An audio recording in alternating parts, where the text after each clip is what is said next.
Bonjour à tous, bienvenue dans ce nouvel épisode des séminaires de la CIA, des Hospices civils de Lyon. Aujourd'hui, alors contrairement au programme annoncé, nous n'aurons qu'une seule intervenante, car le professeur Pascal Roy a eu un empêchement de dernière minute, mais ça nous laissera plus de temps, et c'est tant mieux pour écouter Océane Fian. Alors, Océane Fian est docteur en épistémologie, histoire des sciences et des techniques depuis peu. Elle a réalisé une thèse à l'université de Nantes sur les algorithmes avant l'intelligence artificielle, avec deux études de cas, mais donc je pense elle va nous en parler. Et elle est actuellement en transition vers un postdoc à l'université de Compiègne. Voilà, je ne vais pas en dire plus et je vais lui laisser la parole pour nous raconter un petit peu les enjeux euh, philosophiques et peut-être dans d'autres domaines du déploiement de l'intelligence artificielle en médecine. Juste, si vous avez des questions à poser, n'hésitez pas à utiliser le chat et je pourrai relayer vos questions à la fin du topo. Et merci beaucoup, Océane Fian, d'avoir accepté de venir nous parler aujourd'hui.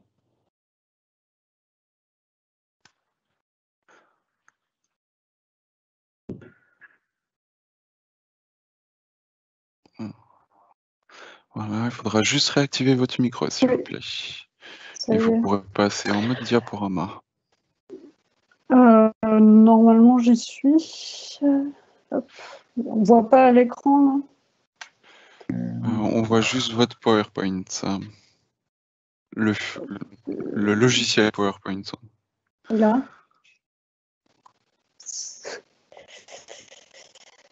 Bon, attendez, je vais faire un autre. Hop, je suis désolée. Pas de souci. Alors, hop, on va passer comme ça. Voilà. C'est bon ? Parfait. Alors, merci pour cette présentation et bonjour à toutes et à tous.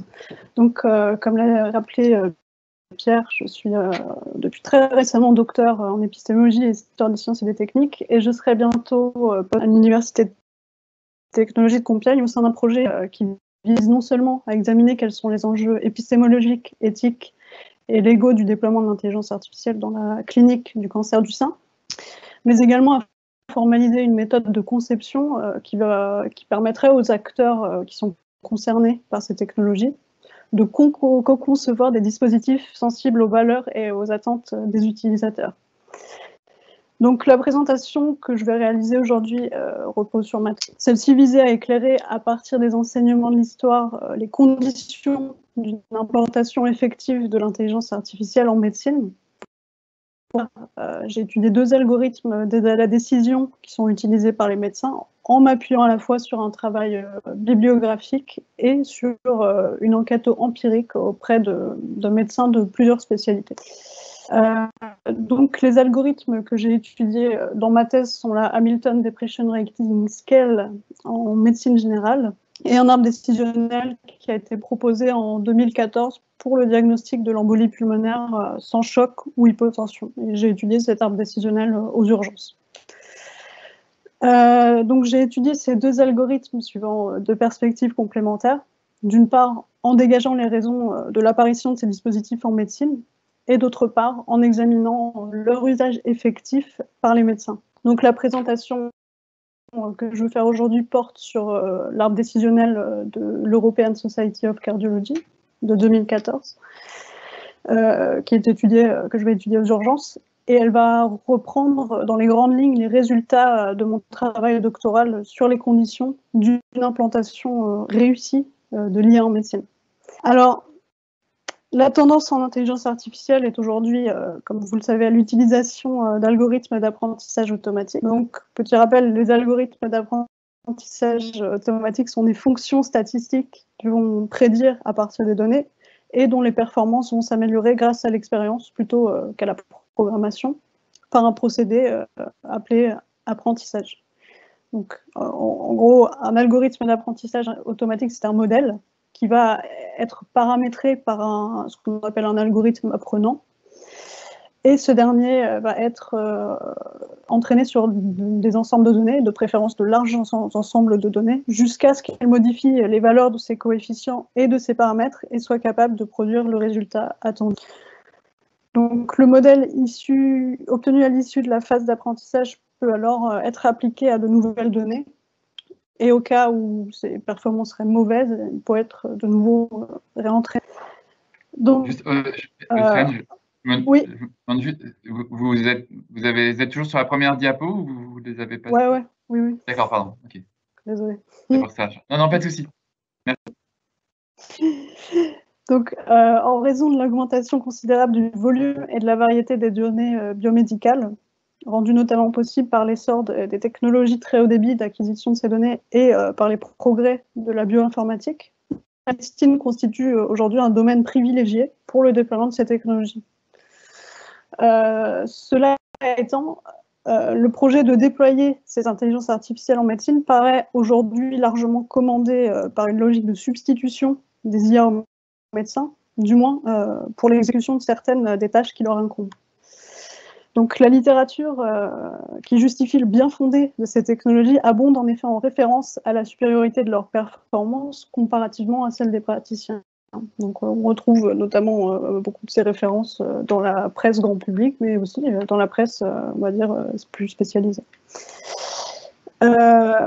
Or, il est permis de suspecter que cette approche des IA par leur performance comparée à celle des cliniciens est sous-tendue par une logique de substitution des premières aux fins.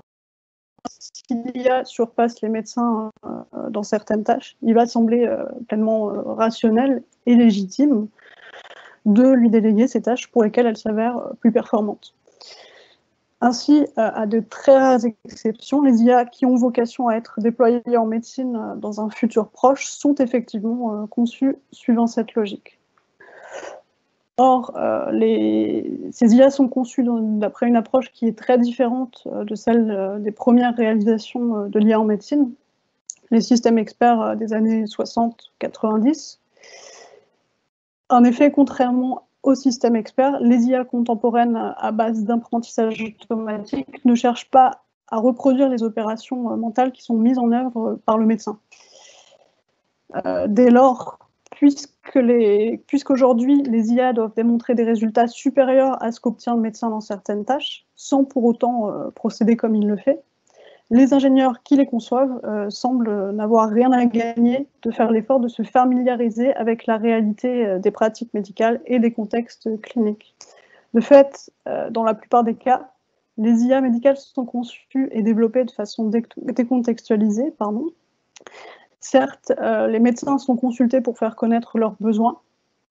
Cependant, ce que font les médecins n'est pas soluble dans les besoins que ceux-ci sont susceptibles d'exprimer aux ingénieurs. Les médecins, mais pas seulement les médecins, ont le plus souvent des difficultés à expliciter de façon exhaustive et sans ambiguïté toutes les conditions qui doivent être réunies pour qu'ils puissent effectivement travailler. En d'autres termes, ils n'ont pas forcément la capacité d'exprimer ce qui a vraiment une valeur opérationnelle dans leur activité. Donc, bien souvent, c'est après coup qu'on va se rendre, quand les choses ont changé, qu'on va se prendre conscience de ce qui avait vraiment de l'importance pour l'activité. Or, loin d'être conçu suivant une perspective d'attention fine au contexte d'activité, les IA médicales sont la plupart du temps développées hors sol. Les seules exigences qui vont s'imposer à elles sont des obligations légales de sûreté, de performance et d'explicabilité. Cette approche décontextualisée n'a cependant pas été couronnée de succès dans le passé. Les échecs de technologies destinées aux médecins indiquent que ceux-ci n'adopteront ni n'utiliseront des technologies qui ne tiennent pas compte de leurs pratiques effectives. Alors, certains acteurs impliqués, par exemple, dans le développement des systèmes experts, comme l'informaticienne dont je cite les propos, Eva Field, vont justifier justement l'échec de ces technologies, des systèmes experts, par le fait que celles-ci auraient été conçues sans tenir compte des pratiques des médecins. donc je cite, c'est une traduction personnelle. Les concepteurs des systèmes experts n'ont pour la plupart jamais eu l'intention de concevoir des systèmes pleinement fonctionnels. Ils ont uniquement exploité les problèmes médicaux à titre de domaine d'implication intéressant pour obtenir un diplôme ou un financement ou pour tester un nouvel élément de théorie ou un logiciel. Leur méthode de conception, et en particulier la manière dont les besoins des utilisateurs étaient recueillis, était peu rigoureuse et ne tenait généralement pas compte du contexte professionnel et organisationnel au sein duquel ces systèmes devaient être intégrés. Alors, je me propose aujourd'hui de montrer que pour réussir à s'implanter dans les IA médicales devront intégrer dans leur conception même des exigences qui sont relatives aux pratiques et aux contextes médicaux dans lesquels elles ont vocation à être insérées. Cela suppose évidemment de la part des ingénieurs qu'ils conçoivent un travail complexe de contextualisation de leur dispositif.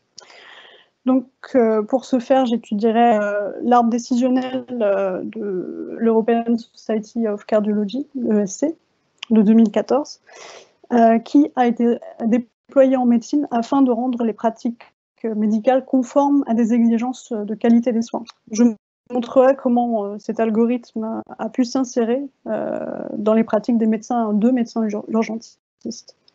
Donc, voici cet algorithme qui a été proposé dans une recommandation de bonne pratique, celle-ci. Il est destiné à la prise en charge de l'embolie diagnostique, de l'embolie pulmonaire aiguë sans choc ou hypotension. Donc, dans un premier temps, je montrerai que cet objet n'est pas un simple outil d'aide à la décision, mais qu'il entend amener les médecins à réorienter leurs pratiques en fonction d'objectifs qui sont des objectifs sociopolitiques.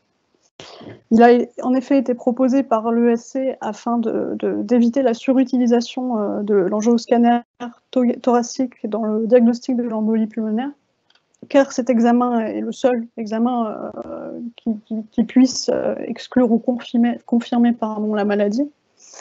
Mais cet examen comporte également des risques iatrogènes, il est chronophage et il coûte, en tout cas sa surutilisation coûte. Donc, dans un second temps, dans ma présentation, je rendrai compte de ce que sont les effets de cet arbre décisionnel sur les pratiques médicales. L'idée que je vais développer dans cette partie est que cet arbre décisionnel vise non pas à se substituer au processus décisionnel du médecin, mais à faciliter l'application de la recommandation. Pour ce faire, il a été conçu de sorte à ce que la variabilité des contextes décisionnels en médecine soit prise en compte.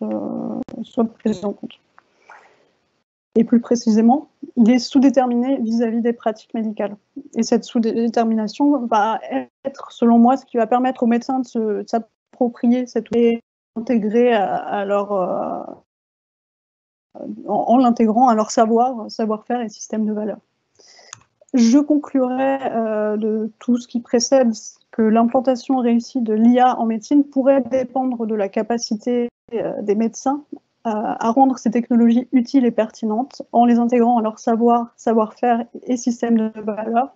En d'autres termes, la conception de ces technologies devrait tenir compte des contextes dans lesquels celles-ci ont vocation à être insérées, ce qui implique que les professionnels de santé devraient être impliqués très en amont dans la conception de ces dispositifs.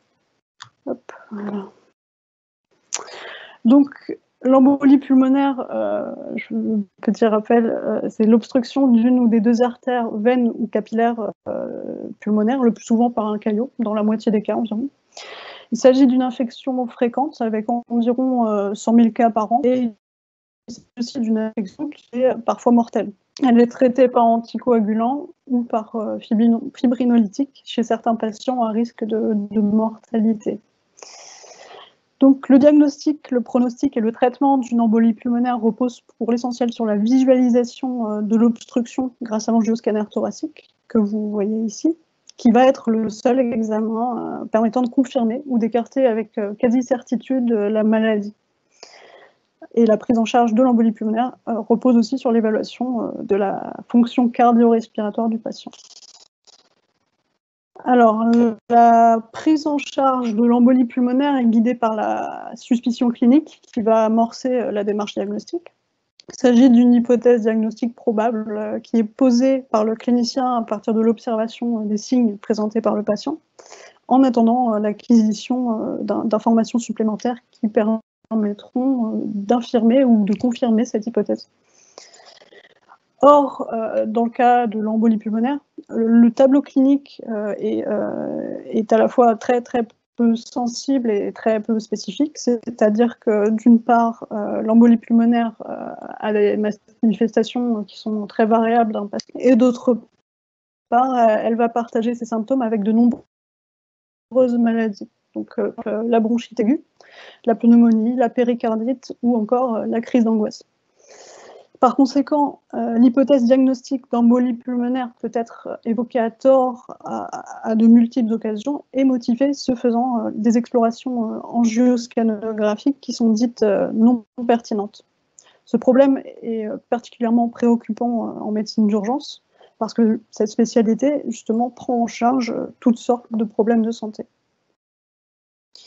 La pertinence des soins que je viens d'évoquer est une notion majeure du mouvement institutionnel actuel pour l'amélioration de la qualité des soins. En gros, déterminer le soin pertinent doit permettre de mettre en évidence l'écart qui doit être comblé entre le soin idéal et le soin réel. Et aujourd'hui, le soin pertinent est le plus souvent défini de manière négative, c'est-à-dire comme surutilisation ou sous-utilisation d'une intervention médicale. Or, réaliser un angioscanner sur une pathologie qui simule une embolie pulmonaire correspond précisément à une surutilisation de l'angioscanner. Donc, premièrement, la surutilisation d'une intervention est problématique car elle comporte des risques iatrogènes inutiles qui peuvent entraîner des effets indésirables. En particulier dans le cas de l'angioscanner, celui-ci implique l'injection d'un produit de contraste iodé qui peut provoquer des effets indésirables chez des patients allergiques ou en cas d'interaction avec certaines comorbidités, par exemple une maladie rénale associée à un diabète. Deuxièmement, la surutilisation d'une intervention. Or, dans le cas de la médecine d'urgence, la gestion du temps est un élément essentiel parce que, par définition, les urgences sont des services qui sont destinés aux cas dont la morbidité et la mortalité augmentent sur un temps court, mais ce sont aussi des services qui assurent à la fois l'interface entre la médecine de ville ou l'hôpital et une médecine de proximité. Dès lors, les services des urgences sont des services qui sont très fréquentés et qui accueillent des patients qui sont non programmés et dont l'urgence va différer du tout au tout. Dans ce contexte, la surutilisation de l'angioscanner mobilise inutilement du matériel et du personnel, ce qui peut se traduire par une perte de chance en fait, pour certains patients. Enfin, aujourd'hui, la surutilisation d'une intervention est accusée de nuire à l'efficience économique des systèmes de santé parce que justement, elle entraîne des coûts inutiles et nuit par conséquent à l'utilisation optimale des ressources disponibles. Donc, puisque la suspicion clinique dans le cas de l'embolie pulmonaire est susceptible de faire émettre aux praticiens à tort l'hypothèse diagnostique d'embolie pulmonaire, et de fait de motiver des explorations angioscanographiques qui sont non pertinentes, la démarche diagnostique de l'embolie pulmonaire fondée sur la suspicion clinique seule paraît incompatible avec les normes actuelles de qualité des soins. Donc l'arbre décisionnel proposé en 2014 par le essai que vous voyez ici dans sa recommandation présente précisément une stratégie diagnostique de l'embolie pulmonaire qui satisfait à ces normes de qualité des soins, car elle va limiter justement la surutilisation de l'angioscanner. Le fait est qu'il n'existe aucun élément clinique ou paraclinique, à l'exception de l'angioscanner, qui permettent de diagnostiquer ou d'écarter à coup sûr une embolie pulmonaire. Les tests disponibles sont plus ou moins performants et leurs résultats sont par conséquent accompagnés d'un certain risque de faux positifs ou de faux négatifs. Cependant, ce risque peut être réduit à un niveau acceptable en coordonnant ces différents tests dans une stratégie diagnostique qui va maximiser l'utilité de l'information offerte par chaque test.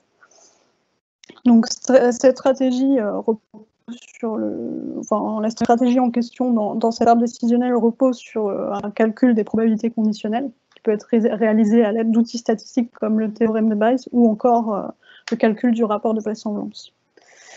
Ces outils statistiques vont permettre de déterminer la probabilité de la maladie après le test, donc la probabilité post-test, à partir, compte tenu de sa probabilité avant le test, donc la probabilité pré-test, et à partir aussi des informations sur la performance des différents tests.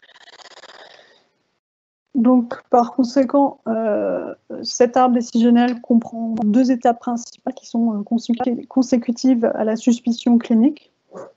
Donc, la première étape, c'est l'évaluation de la probabilité d'embolie pulmonaire avant tout test.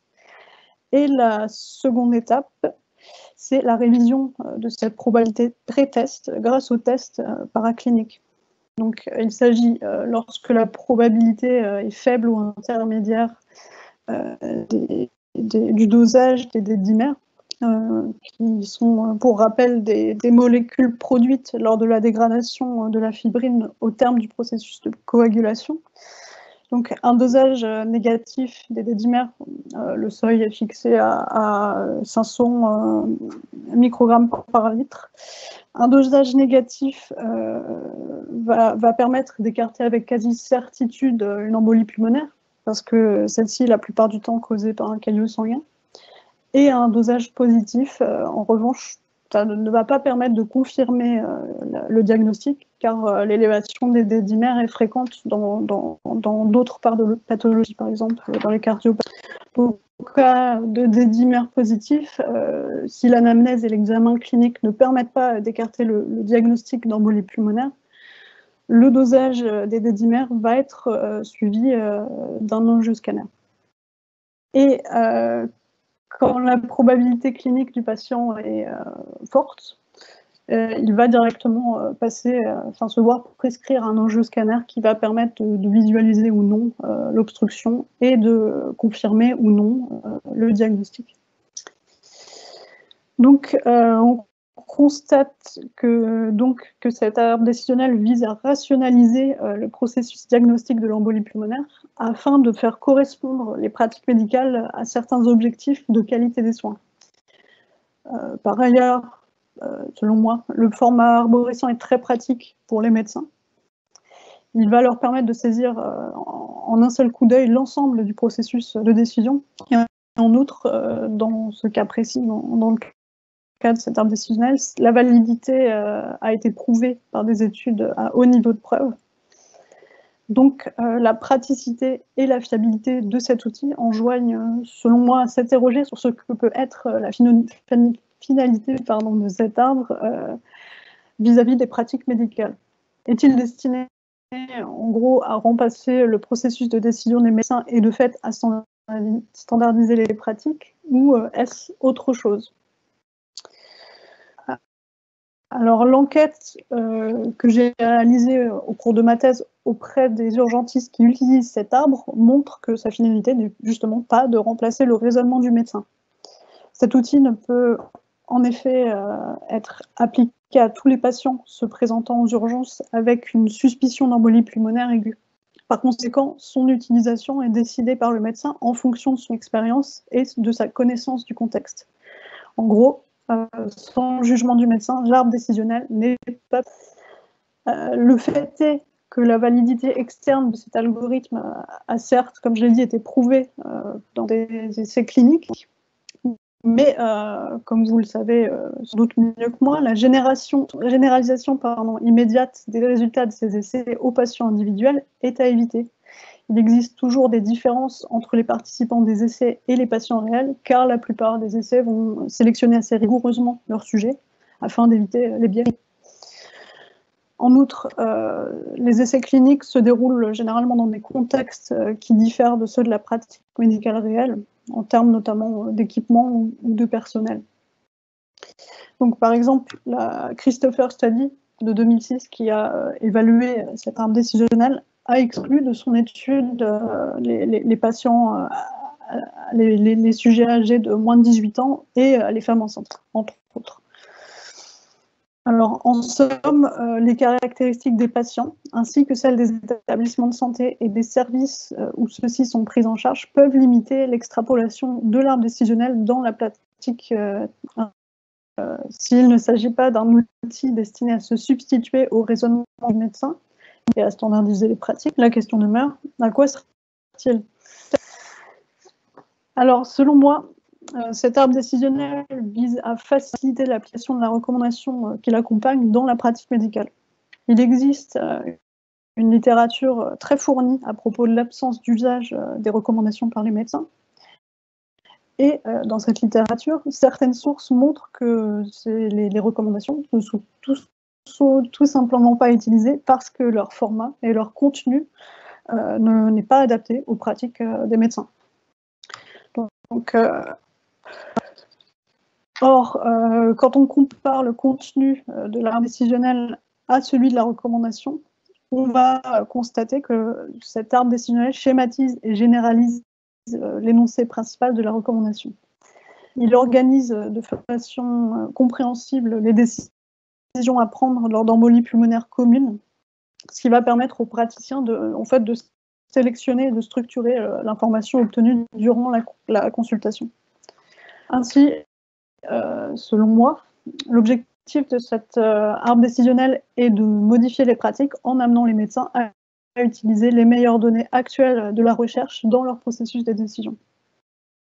Et pour accomplir son objectif, sa fonction, l'arme décisionnelle est sous-déterminée par rapport aux pratiques et aux contextes médicaux réels. C'est-à-dire que, par exemple, il n'indique rien à propos de la prise en charge des cas bizarres et inhabituels. Par exemple, les cas d'angioscanner négatif chez des patients qui ont quand même une probabilité forte d'embolie pulmonaire, qui sont des cas qui existent, mais qui sont peu documentés dans la littérature. Il n'entre pas non plus dans le détail de la réalisation et de l'interprétation des examens paracliniques. Par exemple, il ne dit pas quelle méthode de dosage des dimères il faut privilégier. Le fait est que cet algorithme s'adresse à des médecins qui exercent dans des contextes qui sont très différents en termes d'organisation, d'équipement et de culture médico-scientifique.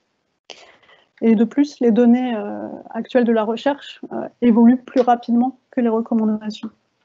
Par conséquent, il arrive que les pratiques médicales varient autour de la norme d'un lieu d'exercice à l'autre, mais aussi dans le temps.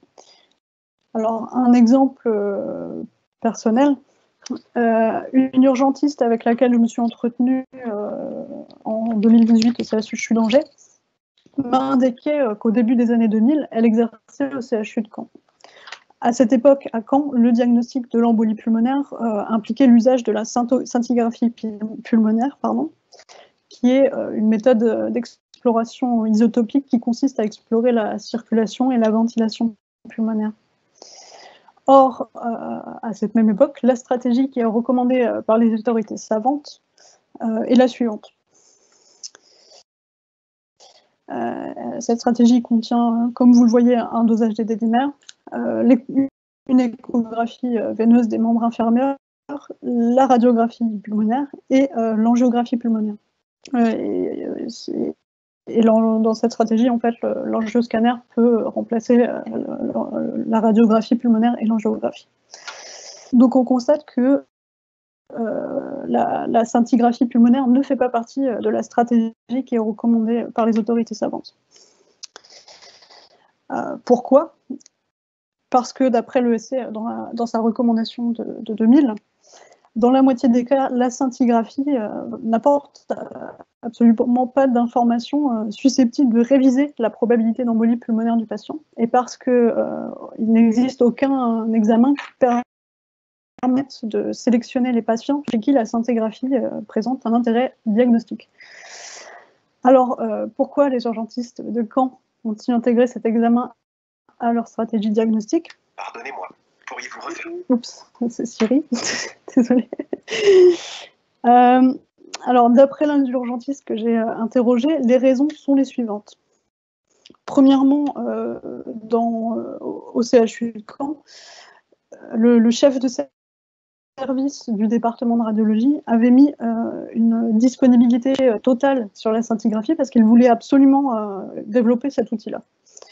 Donc, quand les urgentistes appelaient la radiologie, ils avaient leur scintigraphie dans l'heure, voire dans les 2 heures.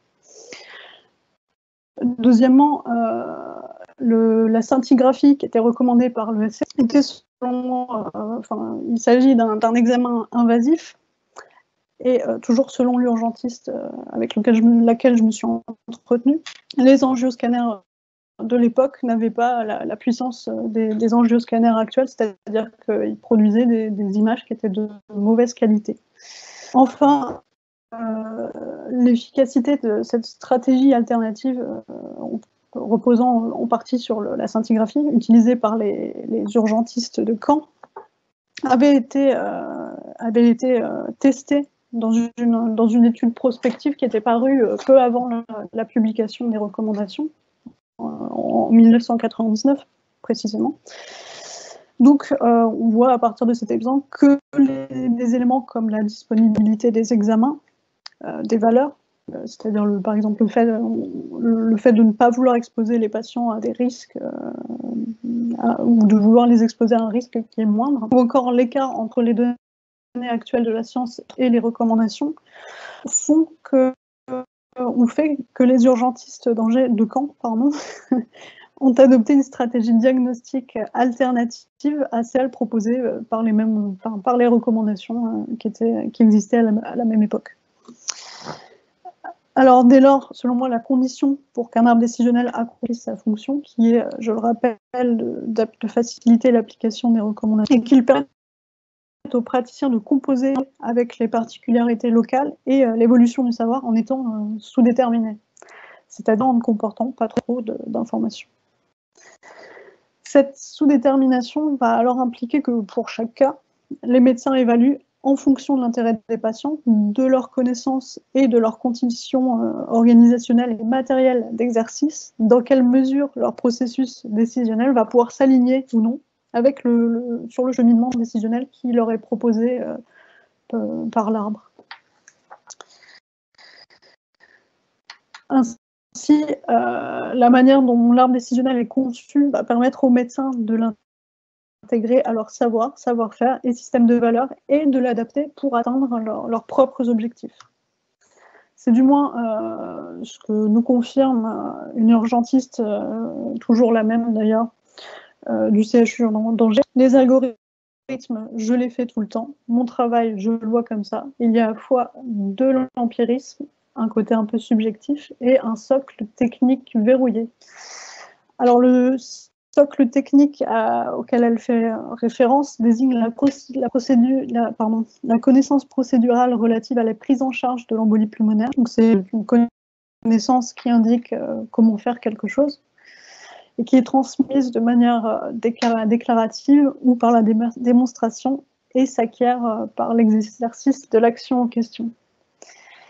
Et comme l'indique la citation suivante, l'arbre décisionnel, pour cet urgentiste du moins, est un apport à la connaissance procédurale des urgentistes sur le diagnostic de l'embolie pulmonaire. Donc, le socle technique, c'est le score pré-test. On va arriver à un résultat fort, intermédiaire ou faible. Ensuite, à part de ce résultat-là, je sais exactement si je dois aller vers l'exploration complémentaire. Le résultat va m'aider à choisir mon examen complémentaire. Donc, selon l'arbre décisionnel, lorsque la probabilité pré-test je me suis trompée. Donc, le médecin avec lequel je me suis entretenue explique encore que dans la pratique, elle va combiner ses connaissances procédurales avec les savoirs et les savoir-faire qu'elle a acquis et avec certaines valeurs. Je cite, « Je vais me permettre parfois de faire une écho parce que je sais que dans les recommandations, je ne dois pas mettre de patient instable à la radiologie. Je ne peux pas mettre quelqu'un qui risque de faire une décompensation cardiaque sur une embolie pulmonaire grave dans un scanner. Du coup, l'échographie va me permettre de faire mon diagnostic d'embolie pulmonaire.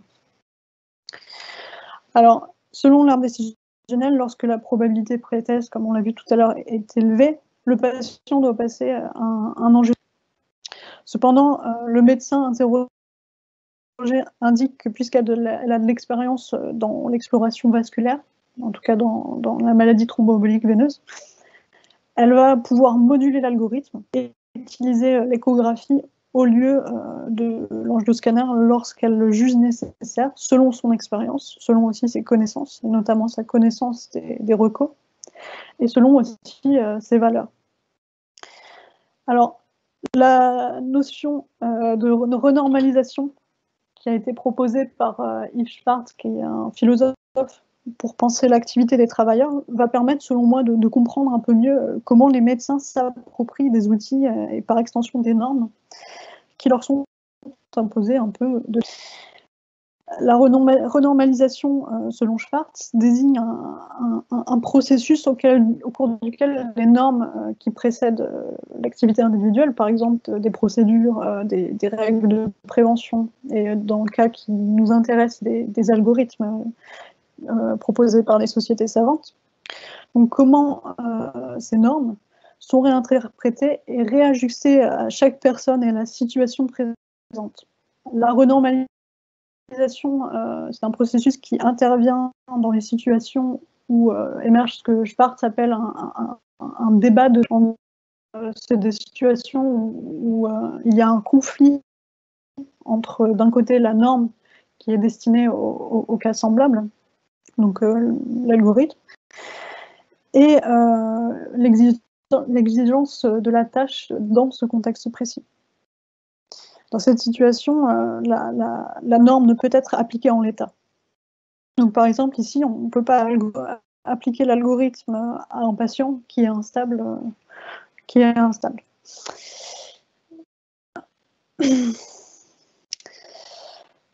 Donc,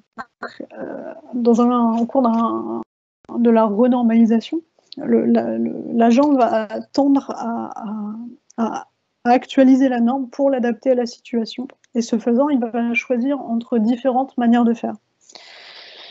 Et il va choisir entre différentes manières de faire en fonction justement de ce qui vaut pour ce qui a la valeur pour lui et en fonction aussi de ce qui va valoir collectivement.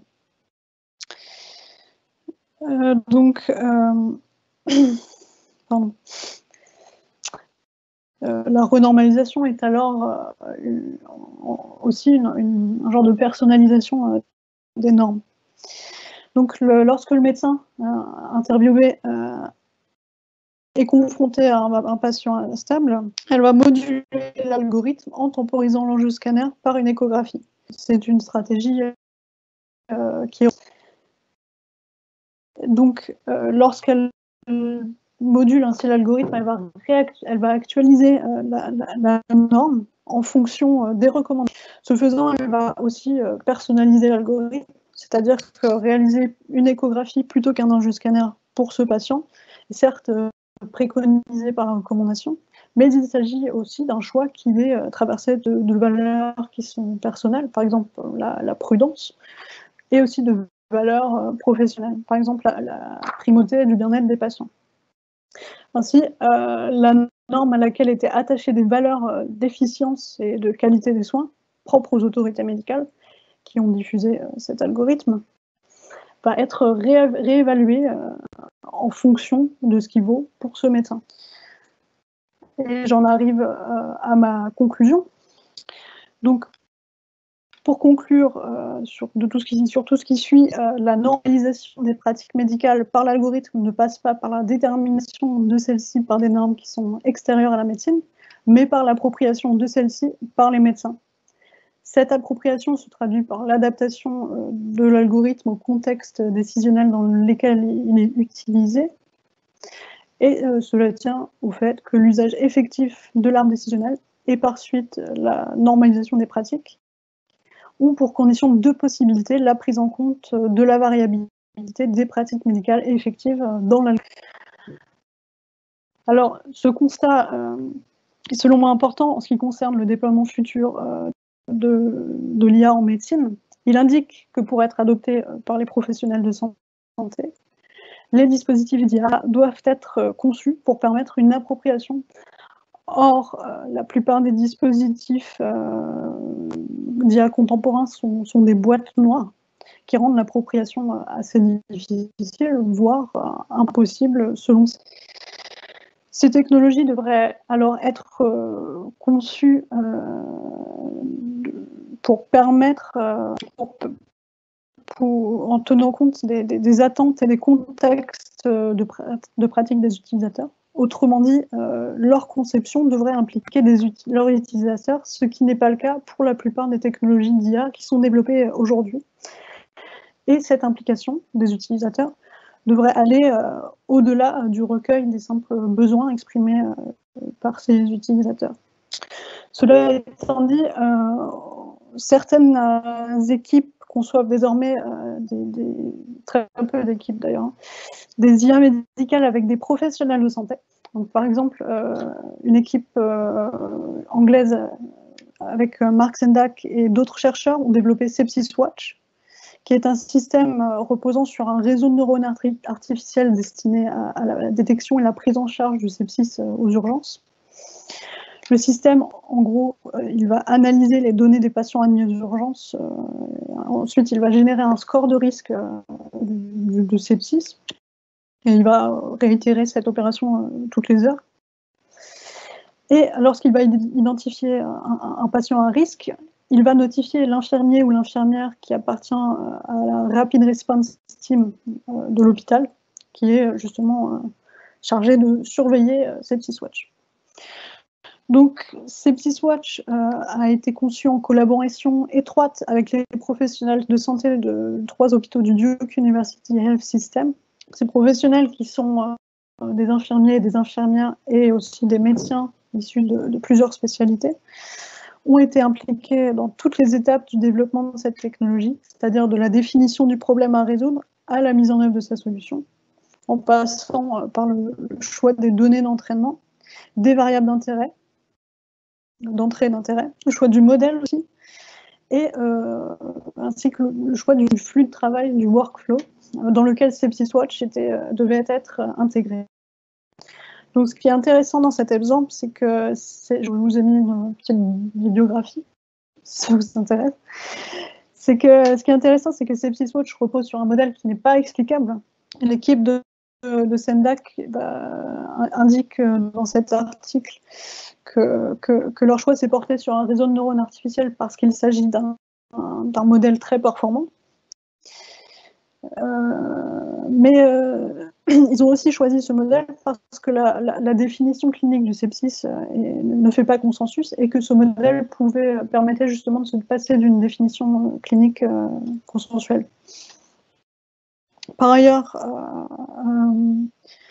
toujours selon les auteurs, un modèle explicable n'aurait pas été utile aux médecins dans ce contexte précis parce que les recommandations sur le traitement du sepsis privilégient un traitement standardisé de cette affection, quelle que soit sa cause en fait. En d'autres termes, ça n'aurait pas aidé les médecins de savoir pourquoi tel patient avait été identifié comme étant à risque de sepsis. Or, aujourd'hui, l'explicabilité des algorithmes d'apprentissage automatique est quasi unanimement appréhendée comme un moyen de fiabiliser ces technologies, car en vertu de leur fonctionnement, comme vous le savez, ils sont souvent sujets à des défaillances. Donc là, il y a toute la question des biais, des données incidentes, et j'en passe. Et l'explicabilité est aussi perçue comme un moyen de susciter la confiance des utilisateurs à l'égard de ces technologies. Donc, par exemple, pour les professionnels de santé, l'explicabilité des algorithmes autoriserait, par exemple, de justifier les décisions médicales aux patients ou aux collègues, d'imputer la responsabilité ou encore de s'assurer de la sécurité du patient qui est sujet d'une prédiction ou d'une décision algorithmique. De fait, il y a aujourd'hui énormément de recherches sur des méthodes qui permettraient d'améliorer la compréhensibilité des modèles. Mais le problème, selon moi, c'est que ces méthodes font très souvent plus sens pour l'informaticien que pour le médecin ou le professionnel de santé en général. Donc, Sendak et son équipe sur SepsisWatch ont précisément utilisé un modèle qui n'est pas explicable, et ils l'ont fait sciemment, et ils ont pallié son manque d'explicabilité en s'appuyant sur d'autres stratégies pour fiabiliser leur outil et lui assurer en quelque sorte la confiance des professionnels de santé. Ils ont par exemple quantifié ses résultats, ses performances. Ils ont organisé lors de réunions des démonstrations sur des cas de patients, des succès et des échecs de SepsisWatch. Et ils ont également permis aux médecins de tester le système. Donc aujourd'hui, SepsisWatch a été implémenté, je crois, dans 2 services. Il fonctionne et il a même l'air d'améliorer la prise en charge de sepsis. Il a fait l'objet il est en train de faire l'objet d'un essai clinique qui est en cours, donc on ne connaît pas encore quel est l'impact clinique de ce système.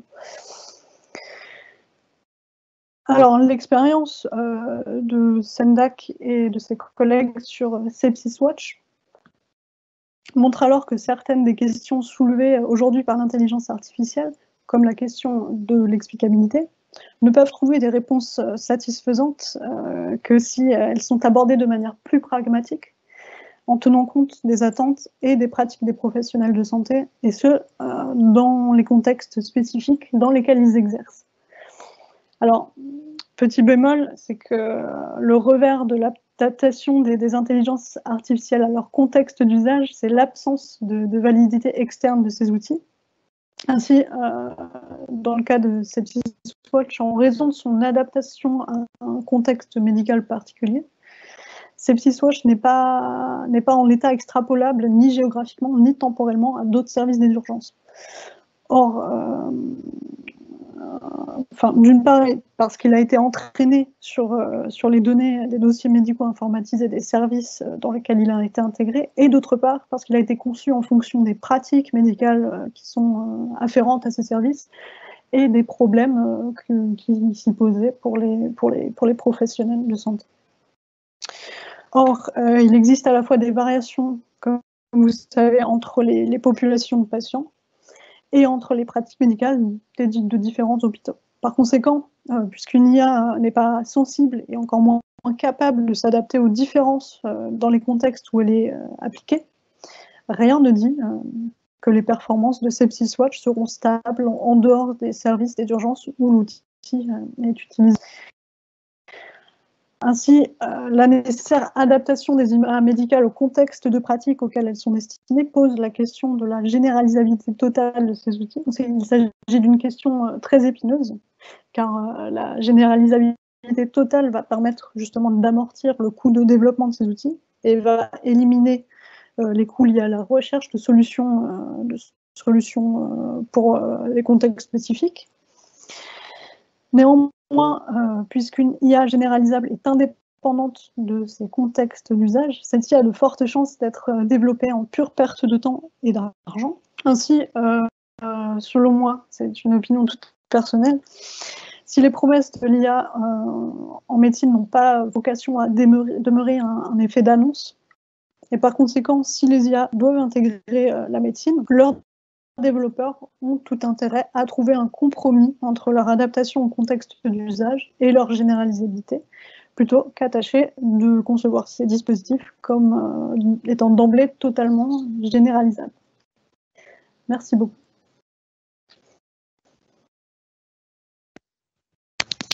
Merci beaucoup, c'était très intéressant. Je vous rappelle qu'il y a un chat si vous voulez que je transmette des questions. Et je vais peut-être commencer par une première question. Est-ce que ce que vous avez développé sur les critères d'acceptabilité, comment les médecins prennent en charge ces outils, est-ce que c'est propre aux approches algorithmiques, donc dans l'exemple de votre thèse ou dans l'IA, dans votre conclusion, ou est-ce que c'est quelque chose qui a toujours existé avec tous les outils en médecine, comme la radiologie, le stéthoscope est-ce qu'il y a des questions vraiment nouvelles de l'approche informatique ou algorithmique? Ou est-ce que c'est fréquent que la médecine se confronte à des nouveaux outils et se pose toujours les mêmes questions? Alors, merci pour votre question.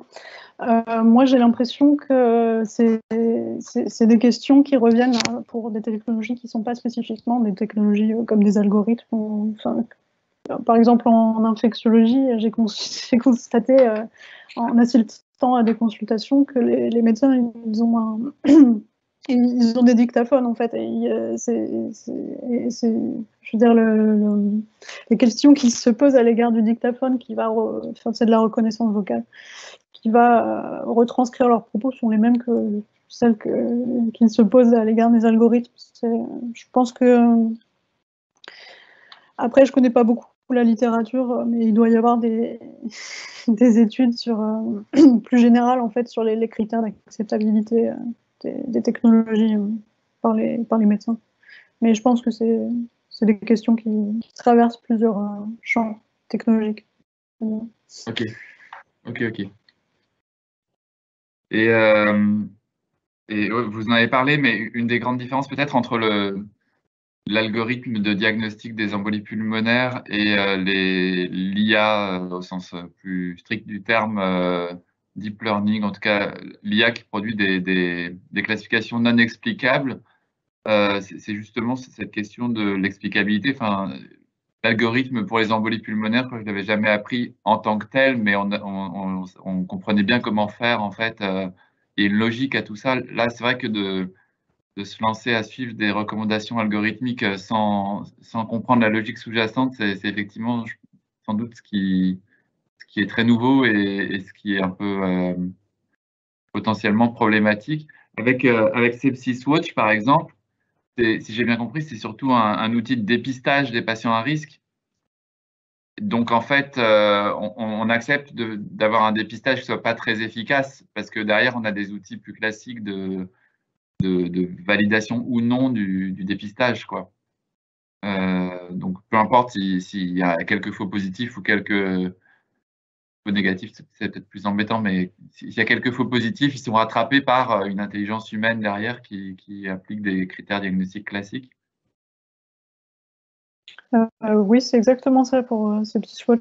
Il y a toujours, en tout cas, quand donc il n'est pas explicable, mais il y a toujours une infirmière qui va vérifier et être en lien avec les urgentistes pour vérifier que les critères, que la classification de l'algorithme correspond est valide en fait du point de vue des critères qu'utilisent les médecins habituellement. Mais Ok. Et sinon, en fait, ce que vous décrivez, ça plaide quand même pour développer de l'IA au sein des hôpitaux, quoi. Vous nous encourageriez à avoir une cellule de mathématiciens, de maths appliquées, pour développer nos propres solutions d'IA utiles aux questions qu'on se pose dans nos hôpitaux. Ouais, je pense que je pense que ça serait une bonne. Après, je sais pas, mais en tout cas, oui, développer des solutions propres aux spécificités des hôpitaux et aux spécificités des gens qui travaillent et des questions que se posent des gens qui travaillent dans ces hôpitaux, ça pourrait être intéressant en tout cas. Et vu la quantité de données nécessaires pour valider une IA, ça veut dire que l'IA sera accessible qu'aux gros hôpitaux? Ça, je sais pas. En théorie, oui. Je pense. Si on va dans cette logique-là, oui, je pense. Mais, mais je sais pas, je suis pas. Non, parfait, c'était ok. Bon, je crois qu'il n'y a pas de questions. Alors, j'espère que le système marche, mais bon, je pense qu'on va s'arrêter là. Je vous remercie vraiment beaucoup d'avoir pris ce temps pour nous présenter vos travaux très intéressants. Et merci à ceux qui ont pu assister à la conférence. Donc, de toute façon, ça sera en replay, si vous en êtes d'accord, bien sûr, sur l'intranet des Hospices civils de Lyon, donc pour les membres de l'institution, comme les autres séances. Et donc, on va s'arrêter là et je vous donne rendez-vous pour la prochaine séance, le premier mardi de novembre, là, j'ai plus en tête quelle date ça fait, mais premier mardi de novembre à midi pour la prochaine séance. Voilà, merci beaucoup. Merci. Au revoir. Au revoir.